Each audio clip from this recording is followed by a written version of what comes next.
What's good, crypto degens? It's your boy PB back on PhatBear Pod, kicking off Monday of week 16. Bitcoin's lounging around 85K. No big swings, just sideways shenanigans. The total market cap stuck at 2.69 trillion. Unmoved, like my uncle at Thanksgiving after too much pie. The 24-hour trading volume? That's up 12% to 85.4 billion. Bitcoin's dominance is still there at 62.5%. The fear and greed index is still at a shaky 29 in fear territory. For alt's performance, the big winners are Ergo, Alchemist AI, Retard Finder Coin, and Gods Unchained. The even bigger losers are Mantra, Babylon Wayfinder, and Mu Deng. Let's move on from crypto snooze fest to some juicy macro news. Canada's economy is wobbling like a hodler checking their portfolio during a flash crash. Canada is staring down a growing recession risk, all thanks to, you guessed it, the U.S. throwing tariff tantrums. Trump's trade war antics, with a side of steel and auto levies, are hitting Canada where it hurts, since 80% of its exports go south. Economists are slashing growth forecasts faster than you can say paper hands, now pegging Canada's GDP at a measly 1.2% this year and 1.1% next. The Bank of Canada's already been cutting rates like a desperate miner selling GPUs, dropping 225 basis points since June to 2.75%. But inflation's creeping up 2.6% in February, an 8-month high, and that's got the BOC in a pickle. Do they keep slashing to dodge a recession, or hold tight to avoid stoking an inflation fire?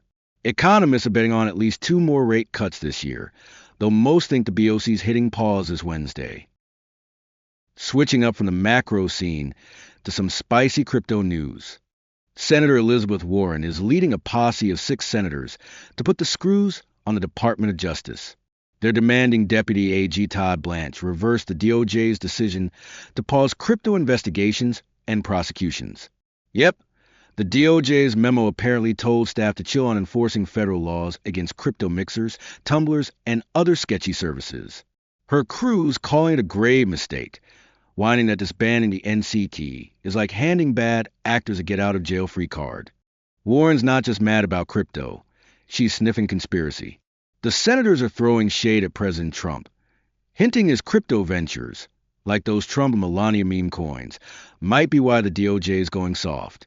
They're yelling conflict of interest louder than a Telegram pump and dump group, saying Trump's blockchain bags could benefit from this regulatory nap. Warren's been on this anti-crypto crusade forever. She's got a vendetta longer than a bear market. Next story. Meet Waylon Wilcox, a 45-year-old from Pennsylvania who decided to play hide-and-seek with Uncle Sam. This guy was living the NFT dream, racked up $7.4 million selling 62 punks in 2021 and another $4.9 million moving 35 in 2022, totaling over $13 million. Not bad for trading JPEGs, right? But when it came time to file taxes, Waylon checked no on the box asking if he'd mess with digital assets. That little lie slashed his tax bill by $3.2 million. Wilcox is in federal court, pleading guilty to 2 counts of filing false tax returns. He's now staring down a max of 6 years in the slammer, plus fines and supervised release, though his plea might shave some time off. The IRS's Yuri Kriti basically saying, "We're coming for your blockchain bags." This is the IRS flexing on crypto's Wild West, reminding everyone that blockchain's public ledger means your trades aren't as sneaky as you think. Last crypto story. Kraken just announced it's stepping into the TradFi game with commission-free trading for over 11,000 U.S.-listed stocks and ETFs. They're rolling this out through their shiny new Kraken Securities division, but don't get too hyped. It's only live in 10 U.S. states for now. If you're in California or New York, you're still on the wait list. The pitch? No fees, seamless integration with your Kraken crypto wallet, and the chance to trade Tesla or SPY alongside your alts. Kraken's not just dipping a toe, they've got regulatory swagger. They're registered as a broker-dealer with FINRA and the SEC, so this isn't some sketchy offshore pop-up. They've also got approval in the UK and are chasing licenses in Australia, Canada, and the EU. But let's be real, commission-free trading isn't new. Robinhood's been doing it for years, and even it got heat for sneaky stuff like payment for order flow. Let's slide out of crypto news and into the wild west of DeFi space. Imagine waking up Sunday to your portfolio looking like it got hacked by North Korea. That's what happened to Mantle token holders when their shiny coin tanked 90% in 90 minutes, plummeting from $5.26 to 42 cents. We're talking $5.5 billion in market cap yeeted into the void, leaving investors crying harder than a newbie who bought the top in 2021. I mean, I've seen flash crashes, but this is like the market decided to speedrun a bear cycle before lunch. Look on Chain found 17 wallets dumping $227 million worth of Mantra, 43.6 million tokens, for 0.5% of the circulating supply, onto exchanges since April 7th. Two of those wallets? Linked to Laser Digital, a strategic investor in Mantra. CoinGlass adds that $68 million in Mantra liquidations got wiped out in 24 hours. Others are whispering about insider dumps, team shakeups, or tokenomic shenanigans, like Mantra allegedly controlling 90% of the supply. The community's pissed, accusing the team of botching airdrops, delaying promises, or worse, letting big players like Laser Digital pull the rug. Next story. The crypto lending market sitting at $36.5 billion, still licking its wounds from the 2021 peak of $64.4 billion. Back then, Genesis, Celsius, and BlockFi were the cool kids, holding 76% of centralized lending until they face-planted in 2022, tanking CeFi loans to $6.4 billion by Q1 2023. Sloppy risk management, toxic collateral, and token prices cratering. Fast forward to now, and CeFi clawed back to $11.2 billion, a 73% rebound, but it's still a shadow of its former self. DeFi platforms are gobbling up 63% of crypto borrowing, nearly double their share from the last bull run. Platforms like Aave and Compound don't need a middleman to screw it up. They're coded to over-collateralize. So borrowers pony up more than they take.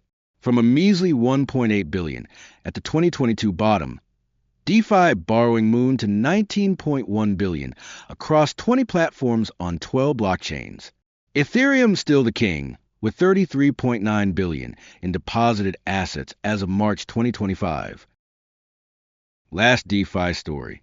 Charles Hoskinson, Cardano's founder, says Cardano's hit peak decentralization, like it's ready to leave the nest and fly without him.